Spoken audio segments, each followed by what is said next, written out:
ഇന്ന് സംഭവിച്ച പ്രധാനപ്പെട്ട വാർത്തകളുടെ തലക്കെട്ടുകളാണ് പ്രേക്ഷകർ കണ്ടത്. ഏറ്റവും പ്രധാനപ്പെട്ട വാർത്തകളിലേക്ക് നമ്മൾ പോകുന്നു. ഭാരത് ജോഡോ ന്യായ് യാത്രയ്ക്ക് തുടക്കമായി.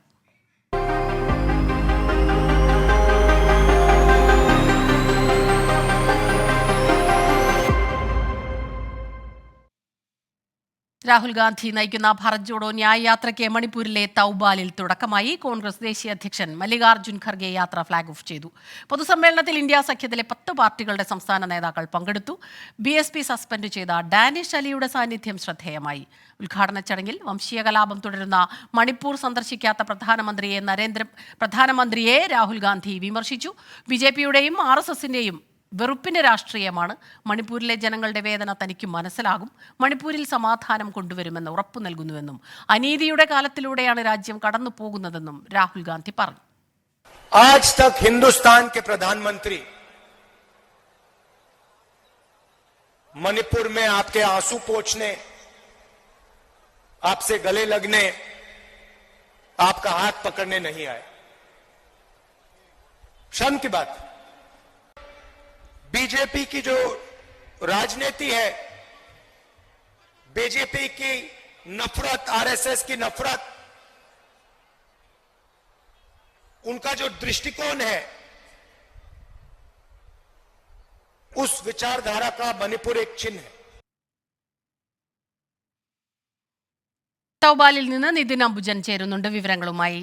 നിതിൻ, അതിരൂക്ഷമായി തന്നെ പ്രധാനമന്ത്രിയെ, കേന്ദ്രത്തെ വിമർശിച്ചാണ് ഈ യാത്രയുടെ തുടക്കം. അതോടൊപ്പം തന്നെ മണിപ്പൂരിലെ ജനങ്ങളെ അവരുടെ പ്രശ്നങ്ങളിൽ നിന്ന്, പ്രതിസന്ധിയിൽ നിന്ന് മാറ്റി നിർത്തി അവർക്ക് അവരോടുണ്ടായ അനീതി, അതിൽ നിന്ന് നീതി ലഭിക്കുന്നതുവരെ പോരാടുമെന്ന് ഉറക്കെ പ്രഖ്യാപിച്ചുകൊണ്ടുള്ള തുടക്കം. ഇപ്പോൾ ഇംഫാലിലെത്തിയോ? എവിടെ എത്തി നിൽക്കുന്നു? രാഹുൽ ഗാന്ധി നയിക്കുന്ന ഭാരത് ജോഡോ ന്യായ് യാത്ര തൗബാലിൽ പുറപ്പെട്ടു. ഇപ്പോൾ ഇംഫാലിലേക്കുള്ള വഴിയിലാണ്. ഇപ്പോൾ യാത്ര മുന്നോട്ട് പോവുകയാണ്. അല്പസമയത്തിനകം യാത്ര ഇംഫാലിലെത്തും. കനത്ത സുരക്ഷാ വലയത്തിലാണ് യാത്ര മുന്നോട്ട് പോകുന്നത്. മണിപ്പൂരിലെ തൗബാൽ എന്ന് പറയുന്നത് നേരത്തെ തന്നെ കലാപം രൂക്ഷമായ ഒരു മേഖല കൂടിയായിരുന്നു. ഇവിടെ നിന്ന് യാത്ര കനത്ത സുരക്ഷാ വലയത്തിൽ തന്നെ ഇപ്പോൾ മുന്നോട്ട് പോവുകയാണ്. മണിപ്പൂർ പോലീസിനെല്ലാം തന്നെ വലിയ സുരക്ഷ ഇപ്പോൾ ഈ വാഹനത്തിന്റെ മുന്നിലും പിന്നിലും ഒരുക്കിയിട്ടുണ്ട്. എന്തായാലും രാഹുൽ ഗാന്ധി ഇപ്പോൾ തൗബാലിൽ നിന്ന് മണിപ്പൂരിലേക്ക് പോകുമ്പോൾ പുറത്തേക്ക് അദ്ദേഹം പദയാത്രയായി നടത്തിയില്ല. പകരം ബസ്സിൽ മാത്രമാണ് രാഹുൽ ഗാന്ധി യാത്ര ചെയ്തിരിക്കുന്നത്. എന്തായാലും ഇന്ന് മണിപ്പൂരിൽ തന്നെ യാത്ര അവസാനിപ്പിക്കും. അതിനുശേഷം നാളെയാകും നാഗാലാൻഡിലേക്ക് പ്രവേശിക്കുക. എന്തായാലും 6700 കിലോമീറ്റർ സഞ്ചരിക്കും. നേരത്തെ തന്നെ സ്മിത സൂചിപ്പിച്ചപ്പോൾ തന്നെ മണിപ്പൂരിലെ അദ്ദേഹം പൊതുസമ്മേളനത്തിൽ കേന്ദ്ര സർക്കാരിനെ രൂക്ഷമായ ഭാഷയിൽ വിമർശിച്ചു. പ്രധാനമന്ത്രി മണിപ്പൂർ സന്ദർശിക്കാത്തതിനെയും വിമർശിച്ചു. കാരണം മണിപ്പൂർ കലാപം ഇപ്പോഴും കെട്ടടങ്ങിയിട്ടില്ല. ജനങ്ങൾ ദുരിതത്തിലാണ്. ആ ദുരിതമുള്ള ജനങ്ങൾക്ക് ഒരു സ്നേഹ സന്ദേശ യാത്രയായിട്ടാണ് ഈ യാത്രയെ കാണുന്നത്. ജനങ്ങളോട് പറയാനല്ല, പകരം ജനങ്ങളെ കേൾക്കാനാണ് തന്റെ യാത്ര എന്നാണ് രാഹുൽ ഗാന്ധി ഇന്ന് വ്യക്തമാക്കിയിരിക്കുന്നത്. RSSന്റെയും BJPയുടെയും വെറുപ്പുളവാക്കുന്ന രാഷ്ട്രീയം അത് മണിപ്പൂരിൽ മാത്രമല്ല രാജ്യത്തുടനീളം ഇപ്പോൾ നടപ്പാക്കുന്നുണ്ട്. അതുകൊണ്ട് തന്നെ വിലക്കയറ്റമടക്കമുള്ള വിഷയങ്ങൾ, മണിപ്പൂർ കലാപം തുടങ്ങിയ വിഷയങ്ങൾ മുന്നോട്ട് വെച്ച് തന്നെ അദ്ദേഹം യാത്ര മുന്നോട്ട് പോകുമെന്നാണ് രാഹുൽ ഗാന്ധി ഇന്ന് അറിയിച്ചിരിക്കുന്നത്. എന്തായാലും രാഹുൽ ഗാന്ധി ഇപ്പോൾ യാത്ര ഇംഫാലിലേക്ക് അടുക്കുന്നു. മറ്റൊരു പ്രധാനപ്പെട്ട കാര്യം, ഇന്ന് ഇന്ത്യ സഖ്യത്തിലെ അടക്കം പാർട്ടികളുടെ സംസ്ഥാന നേതാക്കൾ ഇന്നത്തെ തൗബാലിലെ യോഗത്തിൽ പങ്കെടുത്തു. അതോടൊപ്പം ഡാനിഷ് അലിയും ഇന്നത്തെ യോഗത്തിൽ പങ്കെടുത്തത് ശ്രദ്ധേയമാണ്. കാരണം കോൺഗ്രസിലേക്ക് ചേരുമെന്ന അഭ്യൂഹം നിലനിൽക്കുന്നതിനിടെയാണ് ഡാനിഷ് അലിയുടെ ഇന്നത്തെ സാന്നിധ്യം ഉണ്ടായിരിക്കുന്നത്. എന്തായാലും വലിയ രാഷ്ട്രീയമായി തന്നെ ഇപ്പോൾ ഭാരത് ജോഡോ ന്യായ് യാത്ര മുന്നോട്ട് പോകുന്നു. നാളെ നാഗാലാൻഡിലേക്ക് പ്രവേശിക്കുന്ന യാത്ര 15 സംസ്ഥാനങ്ങളുടെ കടന്നുപോകും. പിന്നീട് മുംബൈയിലാകും യാത്ര അവസാനിക്കുക. എന്തായാലും ഇന്നത്തെ മറ്റെവിടെയും ഇന്ന് യോഗം നിശ്ചയിച്ചിട്ടില്ല. കാരണം മണിപ്പൂർ കഴിഞ്ഞ ഏതാനും മാസങ്ങളായി വലിയ കലാപം നേരിടുന്ന ഒരു സംസ്ഥാനമാണ്. മാത്രമല്ല ഇംഫാലിൽ നേരത്തെ യോഗം നടത്താനിരുന്ന സ്ഥലത്ത് പിന്നീട് സർക്കാർ അനുമതി നിഷേധിച്ചതോടെയാണ് തൗബാലിലേക്ക് യാത്ര തുടങ്ങേണ്ട സാഹചര്യം ഉണ്ടായത്. നാളെ കാങ്കോപ്പി അടക്കമുള്ള കലാപം രൂക്ഷമായ സ്ഥലങ്ങളിലൂടെയാണ് യാത്ര കടന്നു പോവുക. പിന്നീടാകും യാത്ര നാഗാലാൻഡിലേക്ക് പ്രവേശിക്കുക. എന്തായാലും മല്ലികാർജ്ജുൻ ഖർഗെയും ഇന്ന് രൂക്ഷമായ ഭാഷയിൽ കേന്ദ്രത്തെ വിമർശിച്ചു. അതിൽ ജനജീവിതത്തെ ബാധിക്കുന്ന വിഷയങ്ങളിൽ ശ്രദ്ധ തിരിക്കാൻ വേണ്ടിയാണ് BJP ദൈവങ്ങളെ കൂട്ടുപിടിച്ച് വോട്ട് നേടുന്നതെന്ന വിമർശനമാണ് ഉന്നയിച്ചിരിക്കുന്നത്. അത്തരത്തിൽ കൃത്യമായ രാഷ്ട്രീയം പറഞ്ഞുകൊണ്ടേ യാത്ര തുടരുകയാണ്. ശരി, തൗബാലിൽ നിന്ന് വിവരങ്ങൾ നൽകിയത് നിതിൻ അംബുജനാണ്. MTയുടെ വിമർശനം ഉൾക്കൊള്ളുമെന്ന് CPIM.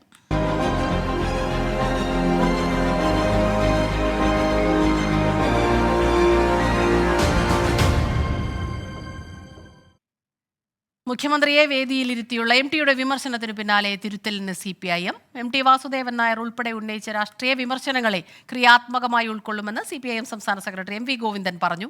പാർട്ടിക്കകത്ത് തെറ്റുതിരുത്തൽ നടക്കുന്നുണ്ട് എന്നും വ്യക്തിപൂജയെ അംഗീകരിക്കില്ലെന്നും CPIM സംസ്ഥാന സെക്രട്ടറി.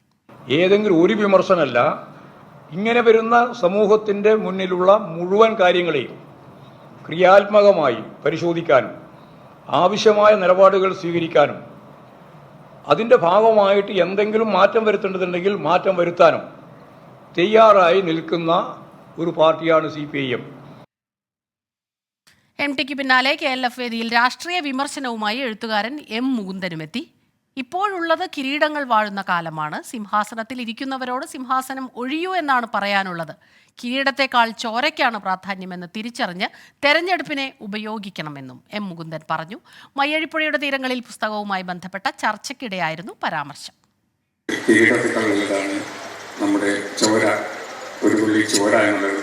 പക്ഷേ നിർഭാഗ്യവശാൽ ഇപ്പോഴും കിരീടമാണ് കൂടുതൽ ശക്തി ആർജിച്ചു വരുന്നത്. ചോരയുടെ പ്രാധാന്യം കുറഞ്ഞു വരികയാണ്.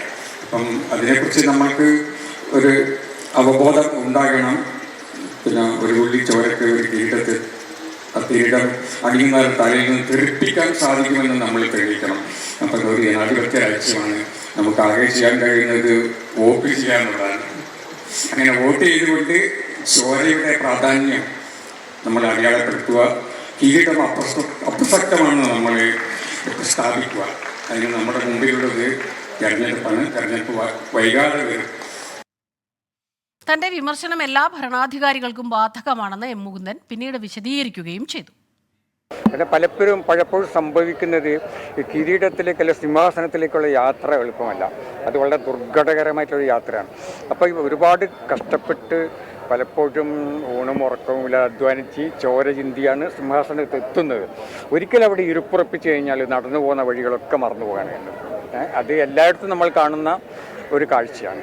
യൂണിവേഴ്സലായിട്ട് എല്ലായിടത്തും കാണുന്ന ഒരു കാഴ്ചയാണ്. അപ്പോൾ അതുകൊണ്ട് അങ്ങനെ ഇരിക്കുന്നവരെ നമ്മൾ ഓർമ്മിപ്പിക്കണം. പക്ഷെ പലർക്കും ഇപ്പോഴും സഹിഷ്ണുതയില്ല. വിമർശിക്കാൻ ആളുകൾ മടിക്കുന്നത് അതുകൊണ്ടാണ്. സക്രിയമായിട്ടുള്ള വിമർശനം നമുക്ക് ആവശ്യമാണ്. അതുണ്ടെങ്കിൽ ജനാധിപത്യം വളരുകയുള്ളൂ.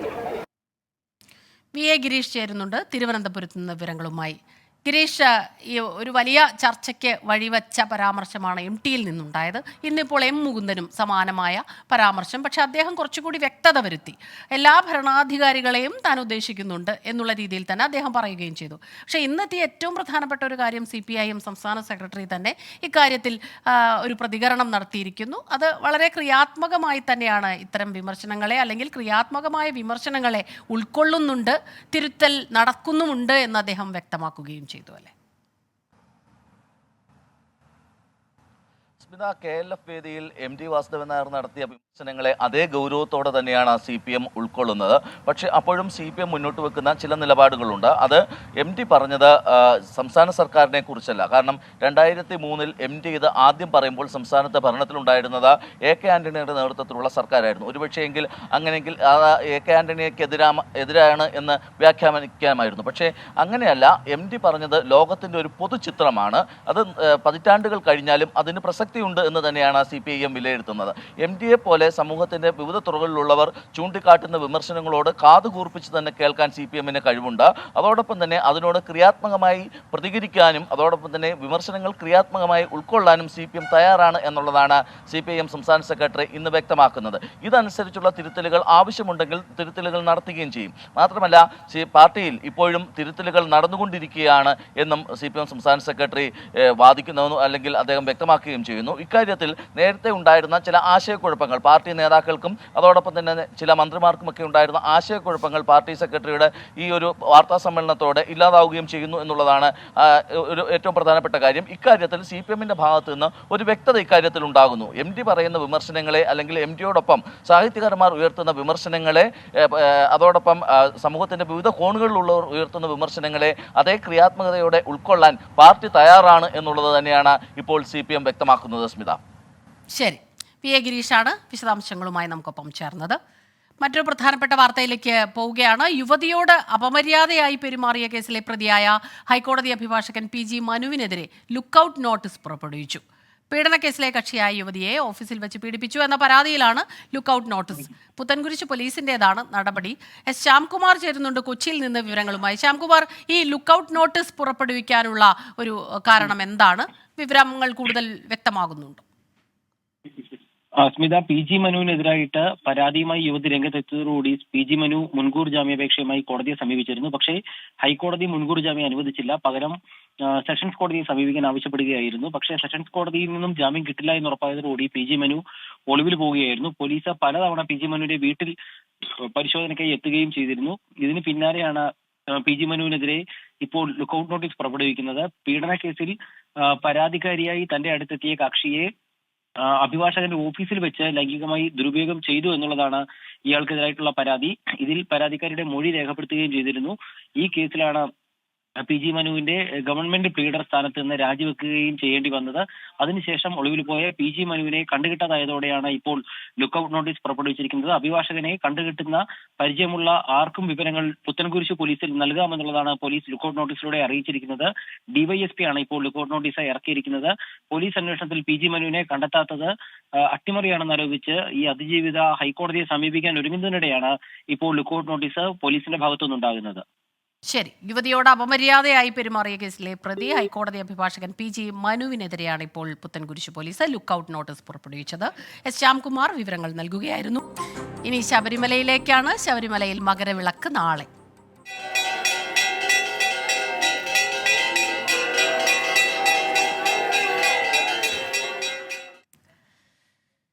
മകരജ്യോതി ദർശനത്തിന് ഒരു ദിവസം മാത്രം ബാക്കി നിൽക്കെ ശബരിമലയിൽ തീർത്ഥാടക പ്രവാഹം മരക്കൂട്ടം വരെ വരി നീണ്ടു.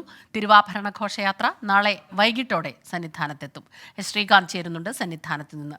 ശ്രീകാന്ത്, സന്ധ്യയായിരിക്കുന്നു. ഇപ്പോൾ തിരക്ക് കൂടുന്നുണ്ടോ ഭക്തജനങ്ങളുടെ? നേരത്തെ ശ്രീകാന്ത് സൂചിപ്പിച്ചു, ഈ മകരജ്യോതി ദർശനത്തിന് എത്തിയ ഭക്തർ മറ്റ് ഭാഗങ്ങളിലെല്ലാം തന്നെ അവർ ടെൻറ്റുകൾ കെട്ടിയൊക്കെ താമസിക്കുന്നു. അവിടെ തിരക്ക് കൂടുന്ന ഒരു കാഴ്ചയും നമ്മൾ നേരത്തെ കണ്ടു. ഇപ്പോഴത്തെ ഒരു വിവരങ്ങൾ എന്താണ്? മകരവിളക്ക് ദർശനത്തിന് വേണ്ടിയുള്ള എല്ലാ സജ്ജീകരണങ്ങളും ഇപ്പോൾ സന്നിധാനത്തും അതോടൊപ്പം പമ്പയിലും നിലയ്ക്കലും ഒക്കെയായി തന്നെ ഒരുക്കിയിട്ടുണ്ട്. നിലയ്ക്കലിൽ പാർക്കിംഗ് സൗകര്യം ഇതിനോടകം നിറഞ്ഞു കവിഞ്ഞ അവസ്ഥയിലാണ് എന്ന് തന്നെ പറയാം. പമ്പയിൽ ഘട്ടം ഘട്ടമായി തീർത്ഥാടകരെ കടത്തിവിടുന്നതിനുള്ള സൗകര്യവും ഒരുക്കിയിട്ടുണ്ട് പോലീസും അതോടൊപ്പം തന്നെ ദേവസ്വം ബോർഡും. ഇനി സന്നിധാനത്തേക്ക് സാധാരണഗതിയിൽ ഈ ദൃശ്യങ്ങളിൽ കണ്ടാൽ തന്നെ നമുക്ക് മനസ്സിലാവും അത്രയധികം തിരക്ക് കാണാനില്ല. സാധാരണഗതിയിൽ ഈ മകരവിളക്ക് മഹോത്സവത്തിന്റെ തലേ ദിവസം ഇത്രയധികം തീർത്ഥാടകരല്ല ഇവിടേക്ക് കടന്നു വരേണ്ടത്. ഇതിൽ കൂടുതൽ തിരക്ക് അനുഭവപ്പെടുന്നതാണ്. പക്ഷേ അത്ര വലിയ തിരക്ക് ഈ തലേ ദിവസം കാണാനില്ല എന്നുള്ളത് ഇവിടെ ജോലി നോക്കുന്ന പോലീസിനെ സംബന്ധിച്ചും അതോടൊപ്പം തന്നെ മറ്റ് ദേവസ്വം ബോർഡ് ഉദ്യോഗസ്ഥരെ സംബന്ധിച്ചും തെല്ലൊരാശ്വാസം പകരുന്നതാണ്. അതേസമയം തന്നെ ഇന്നലെ മുതൽ ഇവിടെ പർണശാല കെട്ടി കാത്തിരിക്കുന്ന ഭക്തർ ധാരാളമുണ്ട്. ആയിരക്കണക്കിന് ഭക്തർ 10 വ്യൂ പോയിന്റുകൾ ഒരുക്കിയിട്ടുണ്ട്. ആ വ്യൂ പോയിന്റുകളിലായി പർണശാല കെട്ടി കാത്തിരിക്കുകയാണ് നാളത്തെ പ്രധാനപ്പെട്ട ദിവസത്തിന് വേണ്ടി. ശ്രീകാന്താണ് സന്നിധാനത്ത് നിന്നുള്ള വിവരങ്ങളുമായി ചേർന്നത്. ശബരിമലയിൽ മകരവിളക്കിനുള്ള എല്ലാ ഒരുക്കങ്ങളും പൂർത്തിയായി കഴിഞ്ഞിരിക്കുന്നു. കനത്ത സുരക്ഷാ സംവിധാനങ്ങളും നിയന്ത്രണങ്ങളും ഏർപ്പെടുത്തിയിട്ടുണ്ട്. ഭക്തരുടെ വലിയ തിരക്ക് അനുഭവപ്പെടുന്നുണ്ട്. ഇനി മറ്റൊരു പ്രധാനപ്പെട്ട വാർത്തയിലേക്കാണ്. കേന്ദ്രത്തിനെതിരെ സർക്കാരുമായി യോജിച്ചുള്ള സമരത്തിനില്ലെന്ന് കെ മുരളീധരൻ എംപിയും മുല്ലപ്പള്ളി രാമചന്ദ്രനും. മുഖ്യമന്ത്രി വിളിച്ച യോഗത്തിൽ നാളെ പ്രതിപക്ഷ നേതാവ് പങ്കെടുക്കാനിരിക്കെയാണ് നേതാക്കൾ നിലപാട് വ്യക്തമാക്കുന്നത്. അല്ല, മുഖ്യമന്ത്രി ക്ഷണിച്ച സ്ഥിതിക്ക് പ്രതിപക്ഷ നേതാവും ഉപനേതാവും ചർച്ചയിൽ പങ്കെടുക്കുന്നുണ്ട്. പക്ഷേ യോജിച്ച സമരത്തിനെ കുറിച്ച് ഇപ്പോഴൊന്നും പറയാൻ നിവർത്തിയില്ല. UDFന്റെ വികാരം, കോൺഗ്രസിൻ്റെ വികാരം യോജിച്ച സമരം വേണ്ടാന്ന് തന്നെയാണ്. അവരോടൊപ്പം ഞങ്ങൾ സമരം ചെയ്യാന്ന് പറഞ്ഞാൽ അതിൻ്റെ അർത്ഥം ഇവർ ചെയ്തിട്ടുള്ള ഈ കാട്ടുകൊള്ള ഞങ്ങൾ അംഗീകരിച്ചു എന്നാണ്. അതിനോട് ഞങ്ങൾക്ക് യോജിപ്പില്ല. കേന്ദ്രം നിഷേധാത്മകമായിട്ടുള്ള സമീപനമാണ് BJP ഇതര സംസ്ഥാനങ്ങളോടൊക്കെ ചെയ്തുകൊണ്ടിരിക്കുന്നത്. അത് കർണാടകത്തിനോടും ചെയ്യുന്നുണ്ട്.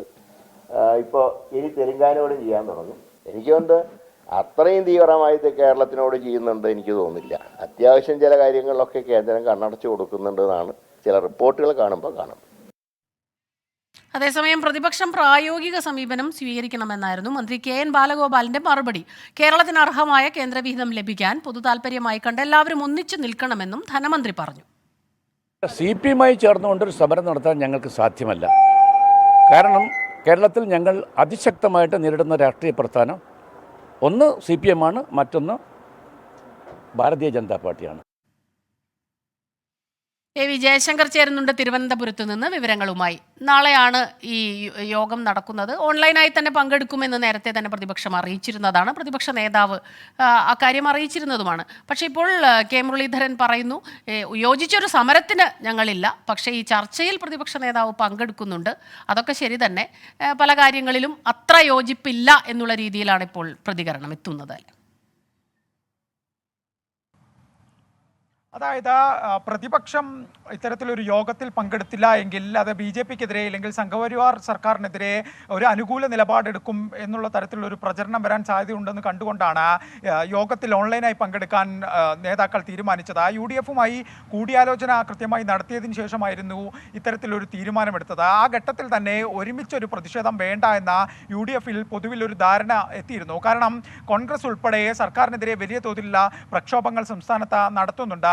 യൂത്ത് കോൺഗ്രസ് പ്രവർത്തകർ ഉൾപ്പെടെ നവകേരള സദസ്സുമായി ബന്ധപ്പെട്ട അടക്കം വലിയ പ്രതിഷേധങ്ങൾ സംഘടിപ്പിച്ചിരുന്നു. ഏറ്റവും ഒടുവിൽ രാഹുൽ മാങ്കൂട്ടത്തിൻ്റെ അറസ്റ്റ് വരെ നടന്നു. ഈ ഒരു ഘട്ടത്തിൽ സംസ്ഥാന സർക്കാരുമായി ഒരുമിച്ച LDFുമായി ഒരുമിച്ച കേന്ദ്രത്തിനെതിരെ ഒരു പ്രതിഷേധത്തിൽ പങ്കെടുത്തു കഴിഞ്ഞാൽ അത് നൽകുന്ന സന്ദേശം മറ്റൊന്നായിരിക്കുമെന്നാണ് UDFിൻ്റെ പൊതുവിലുള്ളൊരു വിലയിരുത്തൽ. അതുകൊണ്ട് തന്നെ യോഗത്തിൽ പ്രതിപക്ഷ നേതാവും ഉപനേതാവും പങ്കെടുക്കുമെങ്കിൽ പോലും ഇവർ ഒരുമിച്ചൊരു പ്രക്ഷോഭത്തിന് സർക്കാരിനൊപ്പം കൈ കൊടുക്കാനുള്ള ഒരു സാധ്യതയുമില്ല. അത്തരത്തിൽ തന്നെയാണ് UDFിനുള്ളിലെ തീരുമാനം. പക്ഷേ യോഗത്തിൽ പങ്കെടുക്കുന്നത് സംഘപരിവാറിനെതിരെയുള്ള പോരാട്ടത്തിൽ നിന്ന് LDFും കോൺഗ്രസും മാറി നിൽക്കുന്നു എന്നൊരു പ്രചരണത്തിനുള്ള അവസരം LDFിന് നൽകാതിരിക്കാൻ കൂടി വേണ്ടിയാണ് നാളെ നടത്തുന്ന യോഗത്തിൽ നേതാക്കൾ പങ്കെടുക്കുന്നത്. ഈ യോഗത്തിൽ കൃത്യമായി കേന്ദ്രത്തിനെതിരെയുള്ള വിഷയങ്ങൾ നേതാക്കൾ ഉന്നയിക്കും. സർക്കാർ ഇതിൽ മയപ്പെട്ട സമീപനം സ്വീകരിക്കുന്ന കാര്യവും അടക്കം നേതാക്കൾ ഉന്നയിക്കും. ആ ഘട്ടത്തിൽ സർക്കാരിൻ്റെ ഒരു ഇതെന്ന് പറയുന്നത് സംസ്ഥാനത്തിൻ്റെ പൊതു താല്പര്യത്തിന് വേണ്ടി പ്രതിപക്ഷം ഈ സമരത്തിൻ്റെ ഭാഗമാകണം, പ്രതിഷേധത്തിൻ്റെ ഭാഗമാകണമെന്നാണ് സർക്കാരിൻ്റെ ഒരു നിലപാട്. മന്ത്രി KN ബാലഗോപാലും അത്തരത്തിലുള്ളൊരു പരാമർശം തന്നെയാണ് ഇന്ന് നടത്തിയത്. കൂട്ടായൊരു പ്രതിഷേധം കേന്ദ്രത്തിനെതിരെ വേണമെന്ന് പറഞ്ഞുകൊണ്ടാണ് LDFും സർക്കാരും ഈ വിഷയത്തെ കൈകാര്യം ചെയ്യാൻ ഉദ്ദേശിക്കുന്നത്. പ്രതിപക്ഷം സമരത്തിന് പ്രതിഷേധത്തിനോ ഇല്ല എന്നൊരു നിലപാടെടുത്താൽ പൊളിറ്റിക്കലി തന്നെ LDF ഇത് രാഷ്ട്രീയ ആയുധമാക്കും. ഈ വിഷയത്തിൽ പ്രചരണം നടത്തുകയും ചെയ്യും. സ്മിത, വി ജയശങ്കറാണ് വിവരങ്ങളുമായി ചേർന്നത്. ഈ വാർത്താ ബുള്ളറ്റിൻ ഇവിടെ പൂർണ്ണമാവുകയാണ്.